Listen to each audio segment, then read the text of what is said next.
Hello दोस्तों, स्वागत है आपका अपने ही यूट्यूब चैनल किस्से कहानियों की ऑडियो लाइब्रेरी पर। अभी हम सुन रहे हैं मुंशी प्रेमचंद्र द्वारा रचित उपन्यास प्रतिज्ञा का भाग 15। तो चलिए सुनते हैं आज का भाग। शहर में घर घर, गली कूचे, जहां देखिए यही चर्चा थी। बाबू दाननाथ का नाम भी प्रसंग से लोगों की जबान पर आ जाता था।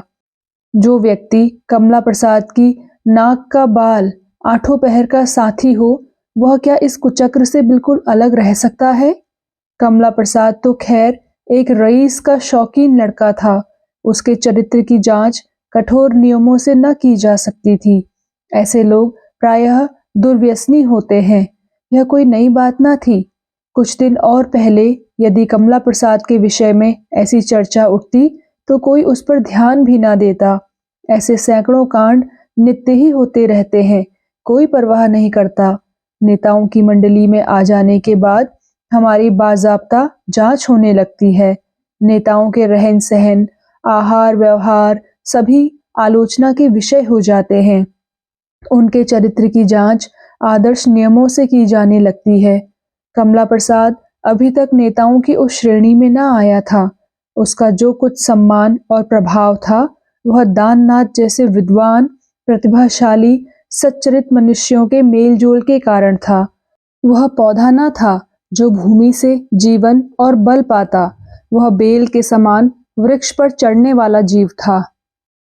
उसमें जो कुछ प्रकाश था, वह केवल प्रतिबिंब था। अतएव उसके कृत्यों का दायित्व बहुत अंशों में उसके मित्रों पर ही रखा जा रहा था, और दाननाथ पर उसका निकटतम मित्र और संबंधी होने के कारण इस दायित्व का सबसे बड़ा भार था। अजी, सब एक ही थैली के चट्टे बट्टे हैं। यह कथन मुंह पर आए या ना आए, पर मन में सबके था। 2-4 दिन में दृष्टिकोण में एक विचित्र परिवर्तन हुआ। कुछ इस तरह की आलोचना होने लगी, कमला बाबू का दोष नहीं, सीधे साधे आदमी हैं। डोरी दूसरों के ही हाथों में थी। दोषी टाट की आड़ से शिकार खेलते हैं। इस गरीब को उल्लू बनाकर खुद मजे उड़ाते थे। फंसते तो गावदी ही हैं। खिलाड़ी पहले फांद कर पार निकल जाते हैं। सारी कालिमा दानू के मुंह पर पुत गई। दाननाथ को सचमुच ही घर से निकलना मुश्किल हो गया।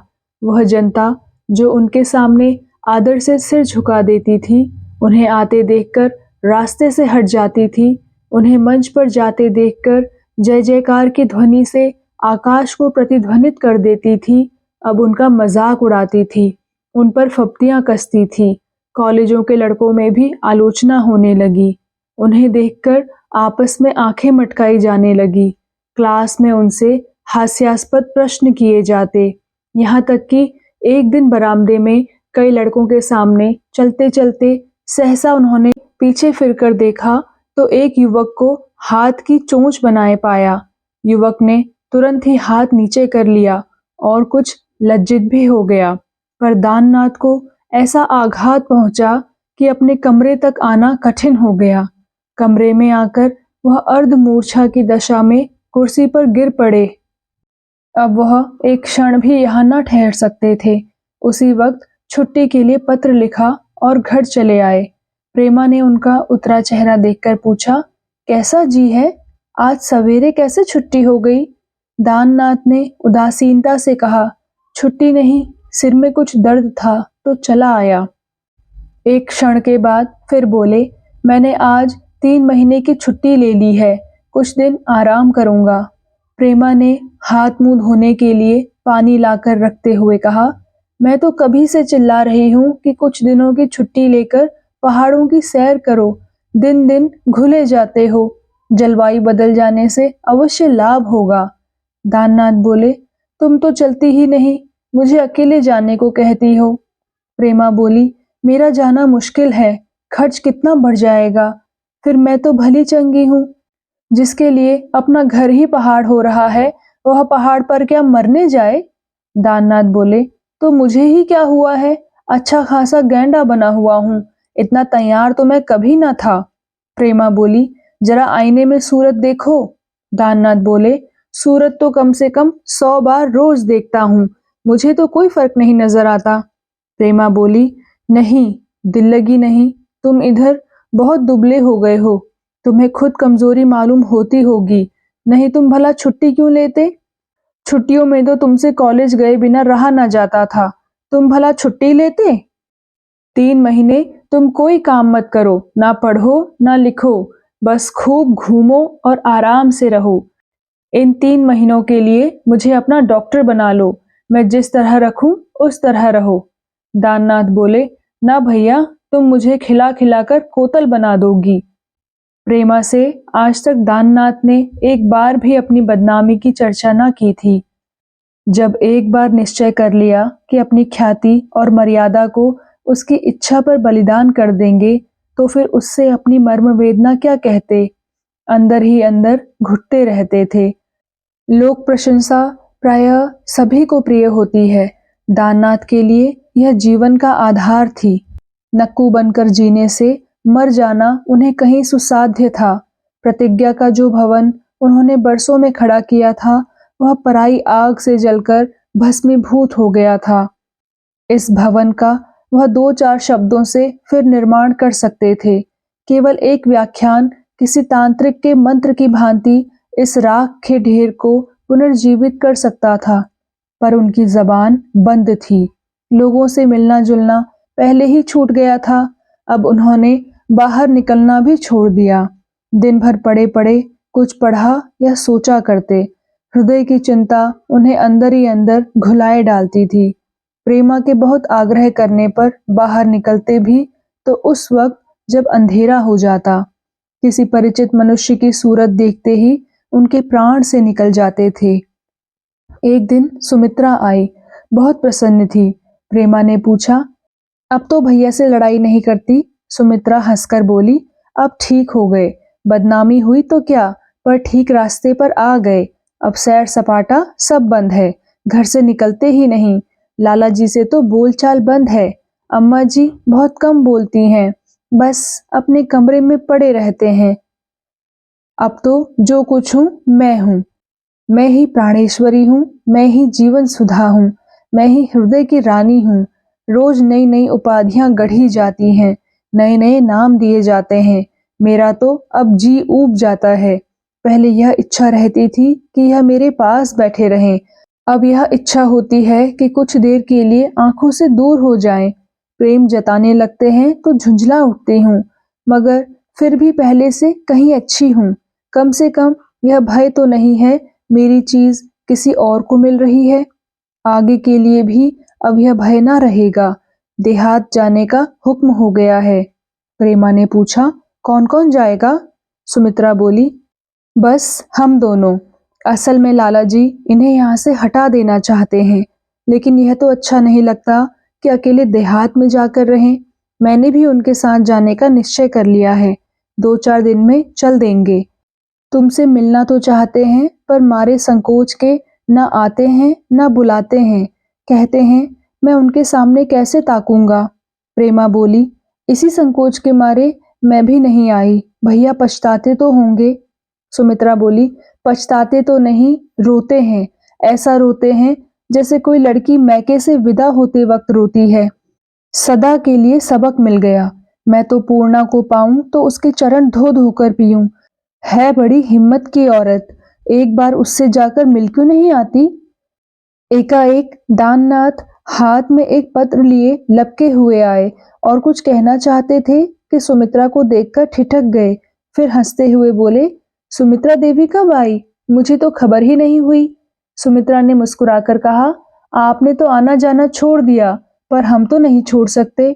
दाननाथ कुछ उत्तर देने को ही थे कि प्रेमा ने उनके मुखाभास से उनके मन का भाव ताड़कर कहा, जाना आना भला कहीं छूट सकता है बहन, इनका जी ही अच्छा नहीं रहा। सुमित्रा बोली, हाँ देख तो रही हूँ, आधे भी नहीं रहे। दाननाथ ने प्रेमा को एक पत्र दिखाकर कहा, यह देखो, अमृत राय का यह एक लेख है। प्रेमा ने झपटकर पत्र ले लिया, फिर कुछ संयमित होकर बोली, किस विषय पर है? वह तो लेख वेख नहीं लिखते। दाननाथ बोले, पढ़ लो ना। प्रेमा बोली, पढ़ लूंगी, पर है क्या? वही वनिता भवन के संबंध में कुछ लिखा होगा। दाननाथ बोले, मुझे गालियां दी हैं। प्रेमा को मानो बिच्छू ने डंक मारा। अविश्वास के भाव से बोली, तुम्हें गालियां भी दी हैं? तुम्हें? मैं उन्हें इससे बहुत ऊंचा समझती थी। दाननाथ बोले, जब मैंने गालियां दी तो वह क्यों चुप रहते? प्रेमा बोली, तुमने तो गालियां नहीं दी। मतभेद गाली नहीं होता। दाननाथ बोले, किसी को गाली देने में मजा आए तो? प्रेमा बोली, तो मैं एक की 100 सुनाऊंगी। मैं उन्हें इतना नीच नहीं समझती थी। अब मालूम हुआ कि वह भी हम ही जैसे राग द्वेष से भरे हुए मनुष्य हैं। दाननाथ बोले, ऐसी चुन चुन कर गालियां निकाली हैं कि मैं दंग रह गया। प्रेमा बोली, अब इस बात का जिक्र ही ना करो, मुझे दुख होता है। दाननाथ ने मुस्कुराकर कहा, जरा पढ़ तो लो, फिर बतलाओ कि इस पर क्या कार्रवाई की जाए। पटकनी दूं या खोपड़ी सहलाऊं? प्रेमा बोली, तुम्हें दिल लगी सूझती है और मुझे क्रोध आ रहा है। जी चाहता है इसी वक्त कह दूं कि तुम अब मेरी नजरों से गिर गए और लोग चाहे तुमसे खुश हों। इस चाल से तुम्हें कुछ चंदे और मिल जाएं, लेकिन मेरी निगाहों में तुमने अपनी इज्जत खो दी। दाननाथ बोले, तो चलो हम तुम दोनों साथ चलें। तुम जबान का तीर चलाना, मैं अपने हाथों की सफाई दिखलाऊंगा। सुमित्रा बोली, पहले लेख तो पढ़ लो। गालियां दी होती तो लाला यूं बातें ना करते। अमृत राय ऐसा आदमी ही नहीं है। प्रेमा ने सहमी हुई आंखों से लेख का शीर्षक देखा। पहला वाक्य पढ़ा तो चढ़ी हुई त्योरियां ढल गई। दूसरा वाक्य पढ़ते ही वह पत्र पर और झुक गई। तीसरे वाक्य पर उसका कठोर मुख सरल हो गया। चौथे वाक्य पर होठों पर हास्य की रेखा प्रकट हुई और पैरा समाप्त करते करते उसका संपूर्ण बदन खिल उठा। फिर ऐसा जान पड़ा मानो वह वायुयान पर उड़ी जा रही है। सारी ज्ञानेंद्रियां मानो स्फूर्ति से भर उठी थी। लेख के तीनों पैरे समाप्त करके उसने इस तरह सांस ली मानो वह किसी कठिन परीक्षा से निकल आई। दाननाथ ने पूछा, पढ़ लिया? मार खाने का काम किया है ना? चलती हो तो चलो, मैं तो जा रहा हूं। प्रेमा ने पत्र को तह करते हुए कहा, तुम जाओ, मैं ना जाऊंगी। दाननाथ बोले, आज मुझे मालूम हुआ कि संसार में मेरा कोई सच्चा मित्र है तो वही है। मैंने इसके साथ बड़ा अन्याय किया, आज क्षमा मांगूंगा। प्रेमा बोली, अगर आज ना जाओ तो अच्छा, वे समझेंगे खुशामद करने आए हैं। दाननाथ बोले, नहीं प्रिय, अब जी नहीं मानता। उनके गले से लिपटकर रोने को जी चाहता है। यह कहते हुए दाननाथ बाहर चले गए। सुमित्रा भी बूढ़ी अम्मा के पास जा बैठी। प्रेमा की सुकीर्ति का बखान सुने बिना उसे कब चैन आ सकता था। प्रेमा ने उस लेख को फिर पढ़ा, तब जाकर चारपाई पर लेट रही। उस लेख का एक एक शब्द उसके दृष्टिपट पर खिंचा हुआ था। मन में ऐसी ऐसी कल्पनाएं उठ रही थी जिन्हें वह चाहती थी कि ना उठें। फिर उसके भावों ने एक विचित्र रूप धारण किया। अमृत राय ने यह लेख क्यों लिखा? उन्होंने अगर दाननाथ को सचमुच गाली दी होती तो चाहे एक क्षण के लिए उन पर क्रोध आता, पर मन कदाचित इतना अशांत न होता। सहसा उसने पत्र को फाड़कर टुकड़े टुकड़े कर दिया और पुर्जे खिड़की के बाहर फेंक दिए। जो पंख पक्षी को जाल के नीचे बिखरे हुए दानों की ओर ले जाएं, उनका उखड़ जाना ही अच्छा। दाननाथ जब अमृत राय के बंगले के पास पहुंचे तो सहसा उनके कदम रुक गए। हाथे के अंदर जाते हुए लज्जा आई। अमृत राय अपने मन में क्या कहेंगे? उन्हें यही ख्याल होगा कि जब चारों तरफ ठोकरें खा चुके और किसी ने साथ ना दिया तो यहाँ दौड़े हैं। वह इसी संकोच में फाटक पर खड़े थे कि अमृत राय का बूढ़ा नौकर अंदर से आता दिखाई दिया। दाननाथ के लिए अब वहां खड़े रहना असंभव था। फाटक में दाखिल हुए। बूढ़ा इन्हें देखते ही झुककर सलाम करता हुआ बोला, आओ भैया, बहुत दिनन मां सुधीली है। बाबू रोज तुम्हार चर्चा कर कर पछतात रहे। तुमका देखी के फूले ना समय है। मजे में तो रहो, जाए के बाबू से कह दे। यह कहता हुआ वह उल्टे पांव बंगले की ओर चला। दाननाथ भी झेपते हुए उसके पीछे पीछे चले। अभी वह बरामदे में भी न पहुंच पाए थे कि अमृत राय अंदर से निकल आए और टूट कर गले मिले। दाननाथ ने कहा, तुम मुझसे बहुत नाराज होंगे। अमृत राय ने दूसरी ओर ताकते हुए कहा, यह ना पूछो दानू, कभी तुम्हारे ऊपर क्रोध आया है, कभी दया आई है, कभी दुख हुआ है, कभी आश्चर्य हुआ है, कभी कभी अपने ऊपर भी क्रोध आया है। मनुष्य का हृदय कितना जटिल है, इसका सबक मिल गया। तुम्हें इस समय यहाँ देखकर भी मुझे इतना आनंद नहीं हो रहा है जितना होना चाहिए। संभव है यह भी तुम्हारा क्षणिक उद्गार ही हो। हाँ, तुम्हारे चरित्र पर मुझे कभी शंका नहीं हुई। रोज तरह तरह की बातें सुनता था, पर एक क्षण के लिए भी मेरा मन विचलित नहीं हुआ। यह तुमने क्या हिमाकत की कि कॉलेज से छुट्टी ले ली? छुट्टी कैंसिल करा लो और कल से कॉलेज जाना शुरू करो। दाननाथ ने इस बात का कुछ जवाब न देकर कहा, तुम मुझे इतना बता दो कि तुमने मुझे क्षमा कर दिया या नहीं। मैंने तुम्हारे साथ बड़ी नीचता की है। अमृत राय ने मुस्कुराकर कहा, संपत्ति पाकर नीच हो जाना स्वाभाविक है भाई। तुमने कोई अनोखी बात नहीं की। जब थोड़ा सा धन पाकर लोग अपने को भूल जाते हैं, तो तुम प्रेमा जैसी साक्षात लक्ष्मी पाकर क्यों ना भूल उठते। दाननाथ ने गंभीर भाव से कहा, यही तो मैंने सबसे बड़ी भूल की। मैं प्रेमा के योग्य न था। अमृत राय बोले, जहां तक मैं समझता हूँ, प्रेमा ने तुम्हें शिकायत का कोई अवसर न दिया होगा। दाननाथ बोले, कभी नहीं, लेकिन न जाने क्यों शादी होते ही मैं शक्की हो गया। मुझे बात बात पर संदेह होता था कि प्रेमा मन में मेरी उपेक्षा करती है। सच पूछो तो मैंने उसको जलाने और रुलाने के लिए तुम्हारी निंदा शुरू की। मेरा दिल तुम्हारी तरफ से हमेशा साफ रहा। अमृत राय बोले, मगर तुम्हारी यह चाल उल्टी पड़ी क्यों? किसी चतुर आदमी से सलाह क्यों ना ली? तुम मेरे यहाँ लगातार एक हफ्ते तक 10-11 बजे तक बैठते और मेरी तारीफों के पुल बांध देते, तो प्रेमा को मेरे नाम से चिढ़ हो जाती, मुझे यकीन है।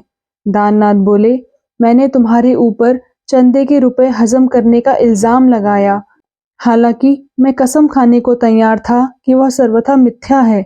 अमृत राय बोले, मैं जानता हूँ। दाननाथ बोले, मुझे तुम्हारे ऊपर यहाँ तक आक्षेप करने में संकोच न हुआ कि। अमृत राय बोले, अच्छा चुप रहो भाई, जो कुछ किया अच्छा किया। इतना मैं तब भी जानता था कि अगर कोई मुझ पर वार करता तो तुम पहले सीना खोलकर खड़े हो जाते। चलो तुम्हें आश्रम की सैर कराऊं। दाननाथ बोले, चलूंगा, मगर मैं चाहता हूँ पहले तुम मेरे दोनों कान पकड़कर खूब जोर से खींचो और 2-4 थप्पड़ जोर जोर से लगाओ। अमृत राय बोले, इस वक्त तो नहीं, पर पहले कई बार जब तुमने शरारत की तो ऐसा क्रोध आया कि गोली मार दूं, मगर फिर यही ख्याल आ जाता था कि इतनी बुराइयों पर भी औरों से अच्छे हो। अच्छा चलो तुम्हें आश्रम की सैर कराऊं। आलोचना की दृष्टि से देखना, जो बात तुम्हें खटके, जहां सुधार की जरूरत हो, फौरन बताना। दाननाथ बोले, पूर्णा भी तो यहीं आ गई है, उसने उस विषय में कुछ और बातें की। अमृत राय बोले, अजी उसकी ना पूछो, विचित्र स्त्री है। इतने दिन आए हुए मगर अभी तक रोना नहीं बंद हुआ, अपने कमरे से निकलती ही नहीं। मैं खुद कई बार गया, कहा जो काम तुम्हें सबसे अच्छा लगे वह अपने जिम्मे लो, मगर हाँ या ना कुछ उसके मुंह से निकलती ही नहीं। औरतों से भी नहीं बोलती। खाना दूसरे तीसरे वक्त बहुत कहने से खा लिया, बस मुंह ढांपे पड़ी रहती है। मैं चाहता हूँ कि और स्त्रियां उसका सम्मान करें, उसे कोई अधिकार दे दूं। किसी तरह उस पर प्रकट हो जाए कि एक शोहदे की शरारत ने उसका बाल भी बांका नहीं किया। उसकी इज्जत जितनी पहले थी उतनी ही अब भी है, पर वह कुछ होने नहीं देती। तुम्हारा उससे परिचय है ना? दाननाथ बोले, बस 2-1 बार प्रेमा के साथ बैठे देखा है, इससे ज्यादा नहीं। अमृत राय बोले, प्रेमा ही उसे ठीक करेगी। जब दोनों गले मिल लेंगी और पूर्णा उससे अपना सारा वृत्तांत कह लेगी, तब उसका चित्त शांत हो जाएगा। उसकी विवाह करने की इच्छा हो तो एक से एक धनी मानी वर मिल सकते हैं। 2-4 आदमी तो मुझी से कह चुके हैं, मगर पूर्णा से कहते हुए डरता हूँ कि कहीं बुरा ना मान जाए। प्रेमा उसे ठीक कर लेगी। मैंने यदि सिंगल रहने का निश्चय ना कर लिया होता और वह जाति पाति का बंधन तोड़ने पर तैयार हो जाती तो मैं भी उम्मीदवारों में होता। दाननाथ बोले, उसके हसीन होने में तो कोई शक ही नहीं। अमृत राय बोले, मुझे तो अच्छे अच्छे घरों में ऐसी सुंदरियां नहीं नजर आती। दाननाथ बोले, यार तुम रीझे हुए हो, फिर क्यों नहीं ब्याह कर लेते? सिंगल रहने का ख्याल छोड़ो, बुढ़ापे में परलोक की फिक्र कर लेना। मैंने भी तो यही नक्शा तैयार कर लिया है। मेरी समझ में यह नहीं आता कि विवाह को लोग क्यों सार्वजनिक जीवन के लिए बाधक समझते हैं। अगर ईसा, शंकर और दयानंद अविवाहित थे तो राम, कृष्ण, शिव और विष्णु गृहस्थी के जुए में जकड़े हुए थे। अमृत राय ने हंसकर कहा, व्याख्यान पूरा कर दो ना, अभी कुछ दिन हुए आप ब्रह्मचर्य के पीछे पड़े हुए थे। इसी को मनुष्य के जीवन का पूर्ण विकास कहते थे और आज आप विवाह के वकील बने हुए हैं। तकदीर अच्छी पा गए ना?